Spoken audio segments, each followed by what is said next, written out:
Welcome back to ScaleSpeedworks. My name's Mike. Well, the votes are in, and I think the Chevelle won. But due to time constraints, you guys saw how many other group builds I'm working on and just how much stuff I'm trying to get done. I think this one is going to be the one that's going to be on the docket. So let's open this thing up and see what we've got. This box is heavy. I'll tell you guys that right off the bat. This box is heavy. This thing is jam-packed. All right, let's take out the tires.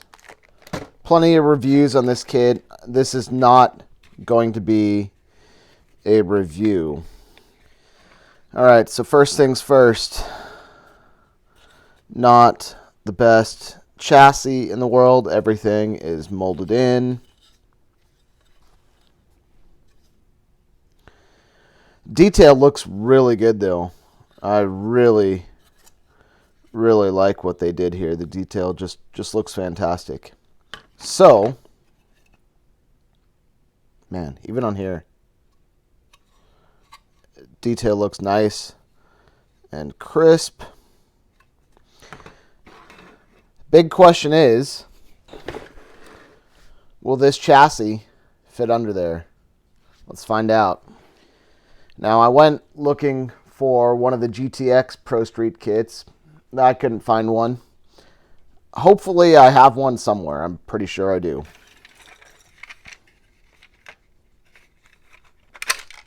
Let's take that chassis out of here. Obviously, this is some kind of a parts box that I have laying around. It was kind of even a surprise to me. So, hopefully, I have all the parts in here to do what I need. Set the chassis aside. Let's take a look at the bodies. Pretty similar. Length looks pretty similar. Even the cutout for the rear window and the trunk, everything looks pretty darn similar. Take a look here. Okay. So on top we have the 68 Coronet. On the bottom, we have the 70 Coronet. Not too much difference there. All right. So, big question. Interior. All right, wow. Well, this interior was obviously already painted and used some other time, but fits around there. Wow. Fits in there. Yeah, I'd say that's a winner. It pretty much fits in there. Obviously, it would need a little bit of work, but we're not going to put this interior in there.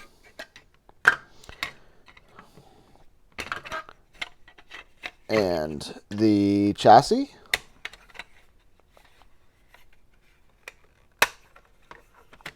Okay. Well, there you have it.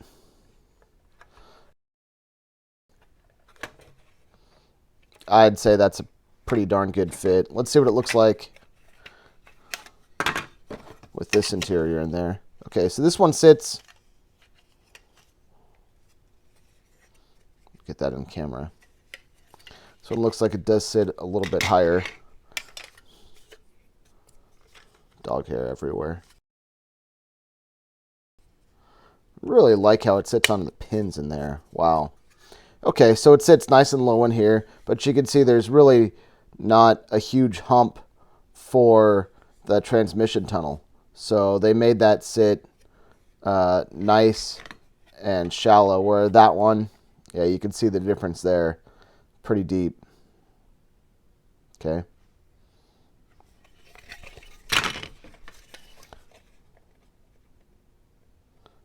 Back, I'd say those are exactly the same size. The way they taper, you can see that. Okay.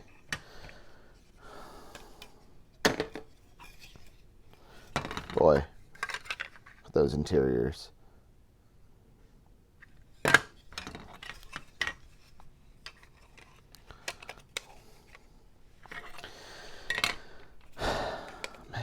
What's up with this dog hair? Dog hair everywhere. So I think if I did use the Pro Street chassis, probably have a little trimming to do here and there. Okay, so that's a little bit of a tight fit. Wow. Okay, I said that fits perfectly. The chassis is absolutely flush with the bottom. It might need to sit down a little bit more, and that's where maybe a little bit of trimming would come in. But yeah, I think it would fit just fine. And this K-frame in here, even though it looks super clean, I think the K-frame and front suspension from the Coronet would probably fit and would probably look a little bit better in here. So, and not only the K-frame, but the inner fender walls as well, since those are all molded in. I'd say if you have a GTX kit, 69 GTX, 68 Roadrunner, a 70 Coronet, I'd say they're probably all going to fit this chassis. They might need a little bit of trimming here and there, but I think everything's going to fit in. All right, so we've already seen how well the Pro Street chassis fits under here. Let's move this out of the way. Let's take that a step further. I got this kit.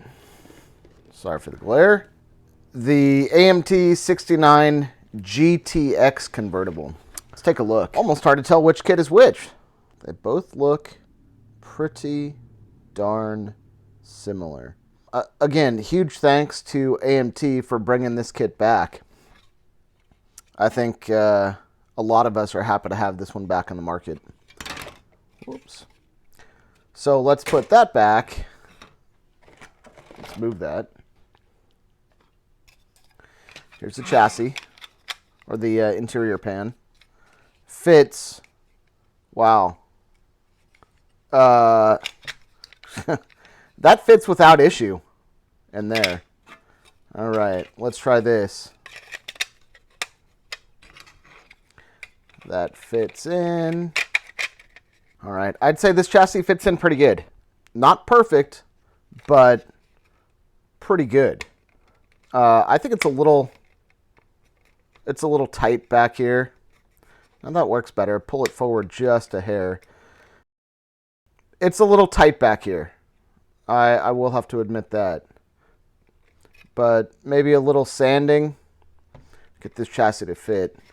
And unfortunately, I don't have one that has the inner fender walls built up. But I imagine either moving those over or using the inner fender walls from the GTX kit should probably work. I did check a little bit earlier. This hood is a little bit narrower. So I don't know. You might have to use these fender walls. In either case, if you want a better looking chassis, I think you got the GTX kit or the Roadrunner kit or the 70 Super B kit. If you have one of those, I don't see why not. I don't see why you wouldn't use one of those over this. I mean, the design looks pretty darn similar, and this is definitely a much, much better chassis than this. This one is nice. Don't get me wrong. This one is nice, but this one, where you're able to detail the parts a little bit better, yeah, I think that's a no-brainer. I think I'm going with this one. So do yourself a favor.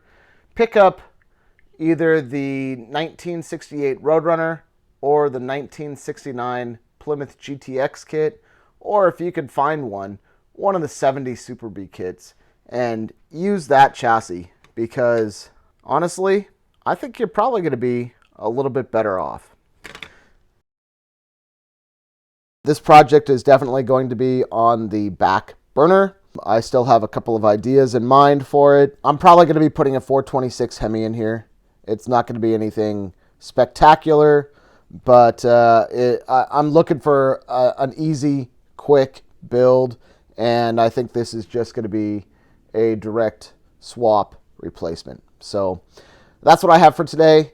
Thanks for tuning in. I really appreciate it. Thank you for the support, and I will see you guys on the next one.